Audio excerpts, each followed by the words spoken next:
Diary of a Wimpy Kid has had a couple of great memes kicking around recently. But when I heard this one, at first I was like, okay, well that's gotta be wrong. They're clearly cutting things out.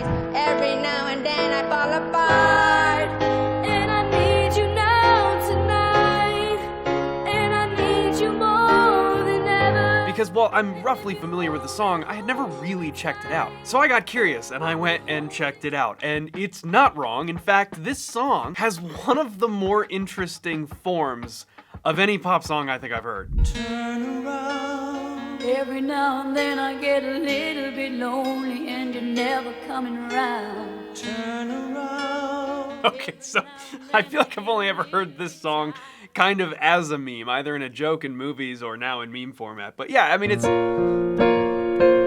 we have B flat minor, right? And that's how we introduce the song. And then once we get into the verse, it's simply going down to A flat major, back to B flat minor, A flat, and then we get this kind of like emergence into D flat major, right? But so far, B flat and D flat are kind of the exact same key, it's just that one is the relative major, relative minor of each other. Nothing peculiar thus far. Hey, right now in the description there is a link, and if you sign up using that link, it's totally for free. You're gonna get some free sneak peeks at course material, free lessons, free resources. I'm gonna send them straight to you. It's all in preparation for our massive Black Friday sale coming up. It's only gonna be for 4 days only, Black Friday through Cyber Monday, and it's all of my course products in one massive bundle for just 99 bucks. So if you wanna get a free look at what that stuff's gonna be, as well as some information about the sale, then use that link down in the description below to sign up. Doesn't cost you anything, and I'll send that information straight to you. Listening to the sound of my tears. Turn around. Every now and then I get a little bit nervous that the best of all the years have gone by. Turn around. So now we're introducing our first thing that's kind of outside of that a little bit, which is this B major chord.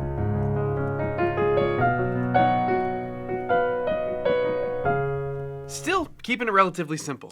Every now and then I get a little bit terrified, and then I see the look in your eyes. Okay. Every now and then. All right, so we go to E major, and then we just kind of go, if this is like our new one chord, we go one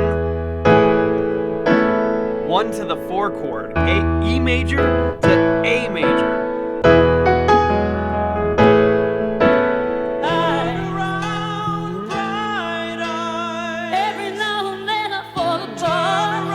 Okay, so now we're doing something interesting again. Now we're starting to mess with the time. So far, we've been moving around key signatures, and now we're gonna mess with the time, because what we have here, 2, 3, 4, 1, 2, 3, 4, 1, 2. What? Okay, hold on, where did we go there? All right, so we just went right back to where we started the tune. So maybe this is like the second verse. So what we did there is we started in B flat minor. We went to D flat major, which isn't that much of a change because they're relatives of each other. They use the same key signature, right? And then from D flat major, we went up to E major. And we started messing with the time signature. We're doing bars of 4, bars of 2, or maybe it's a long bar of 6. Don't really know. But once we get done playing around with all that, we simply drop right back into B flat major. But I want you to take note of how weirdly out of place it sounds to drop from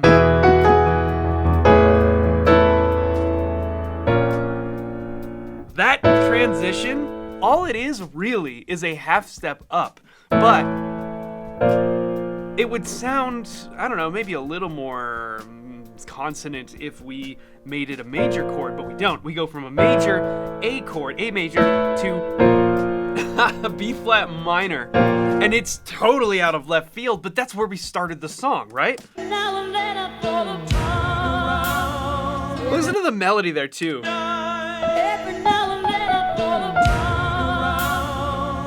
It's such like an awkward transition. All right, so now we're back in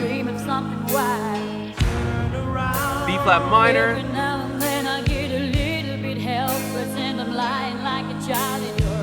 There's D flat major, right? B major.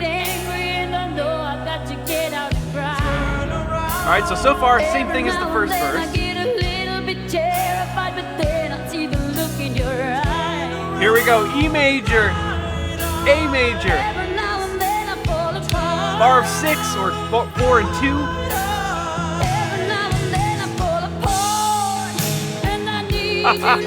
Yes. Okay, so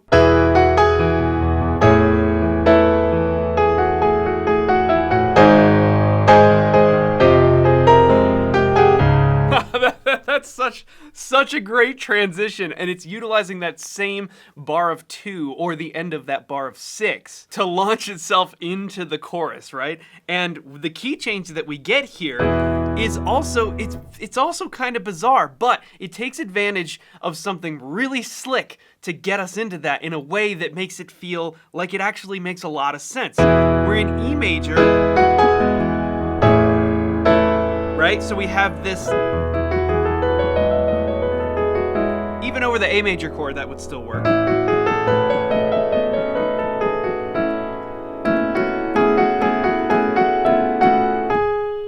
This is the key right here. This is the note specifically that helps launch us into the chorus, because what we are looking for are common tones. Common tones in chords are exactly what it sounds like. They are tones between multiple chords that are common. They are shared. The easiest way to think about this is if you have 2 chords, you're looking for the note that is in both of them. Now, sometimes this connection is obvious, like in a C major chord, we have C, E, and G. And in a G major chord, we have G, B, and D. Well, the only note shared between the 2 of those is, of course, G. So G is our common tone. But when the relationships get far more interesting and maybe a little bit bizarre, that's when common tones can facilitate moving between chords or key centers that are much stranger, while still having that commonality between the 2 keys. Let's take 2 chords that are far less related than C and G, like E flat major and C major, for example. Both of those chords contain a G. In E flat major, it's the 3rd, and in C major,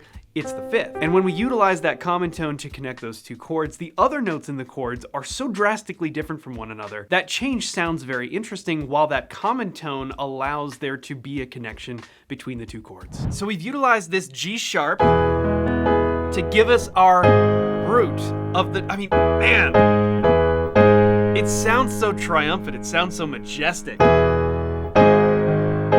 And once we're into the chorus, we have one of the most classic pop chord progressions ever. Check it out. 4,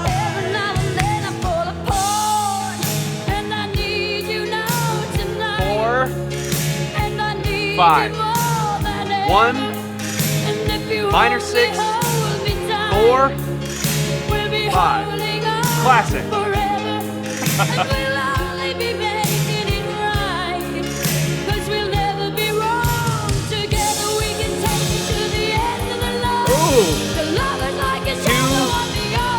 Oh!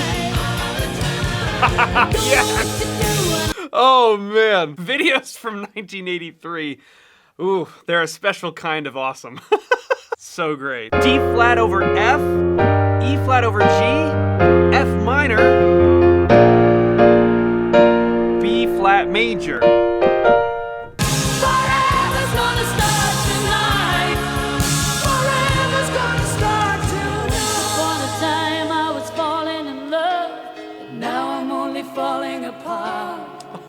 Check that out. That's cool.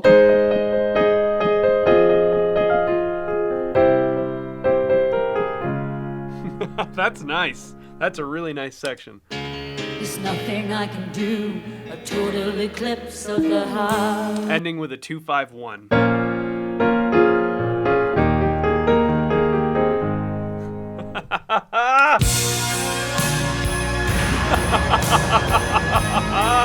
Oh, this video is too good. Every now and then I fall apart. E, A. Well, that was creepy. And then I fall apart. And I need you now tonight. And I need you more than ever. Yeah, and I love how once we get into the chorus, we just have a normal.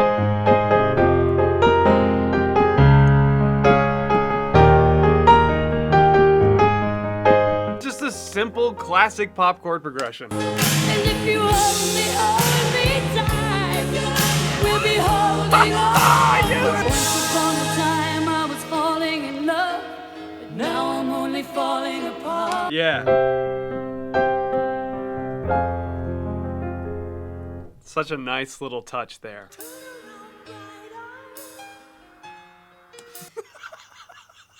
That was like the creepiest thing ever. Yeah, so when I heard this song as a meme, I was like, wait a minute, that can't be right. Because I'm like, all right, well, the key changes maybe, but it just seems like a weird timing thing. And then it turns out, nope, there's just bars of 2 randomly in this song. And it has some really interesting key changes. I think it's one of the more intricate ones in pop music, especially from the 80s, that had abundant musical vocabulary like modulations and key changes and relationships between keys going from D flat major to E major. Like those 3 chords, those 3 home bases following each other. It's such a... It's kind of neat. When it comes to 80s music, I am far from an expert. It wasn't a genre that I ever really found myself drawn to that much, and so I just don't know much about it. But I'm curious to know your thoughts in the comments if this is one of the songs that maybe you grew up with, maybe your parents were fans of it, they listened to this type of stuff or something. Because for me, not being that familiar with the song, these musical devices stuck out at me. They really jumped out and were like, oh, whoa, that's interesting. And I always like digging in when we find things like that. So let me know in the comments down below your thoughts about this tune. Thank you so much for watching this video, and we will see you in the next one.